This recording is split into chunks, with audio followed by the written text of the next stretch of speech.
पाकिस्तानमधील सर्वसामान्य गरीब जनतेला मारून काय मिळणार आहे? ते ऑलरेडी बेरोजगारीने त्रस्त आहे. पण जे कोबरा साप आहेत ना, यांना ठेचलं पाहिजे.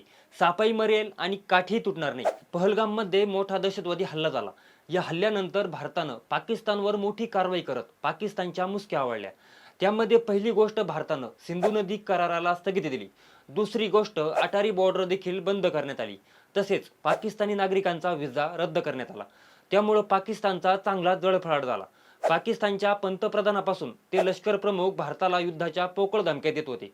पंतप्रधान नरेंद्र मोदींनी सैन्य दलाला खुली सूट दिली. त्यानंतर पाकिस्तानचे मंत्री रात्री 1:30 वाजता पत्रकार परिषद घेतात. त्यांचे लष्कर प्रमुख आसिम मुनीर घरादारासोबत पळून जातात. दुसरं असंही ऐकलंय की पाकिस्तानमधील जी सर्व श्रीमंत लोक आहे ते पाकिस्तान देश सोडून जाण्याच्या तयारीत आहे. भारत आणि पाकिस्तानमध्ये आतापर्यंत एकूण 4 मोठे युद्ध झाले आहेत.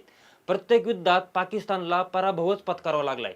1947 ते 48च्या युद्धात काश्मीर काबीज करण्याचा पाकिस्तानने परिपूर्ण प्रयत्न केला, पण पाकिस्तान त्यामध्ये यशस्वी होऊ शकला नाही.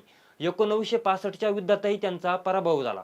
1971च्या युद्धात ते 2 भागात विभागले गेले आणि पुन्हा पराभव पत्करावा लागला. तुम्ही हा व्हिडिओ प्रथम बघत असाल तर आपल्या वेद.com या चॅनलला सबस्क्राईब करायला विसरू नका.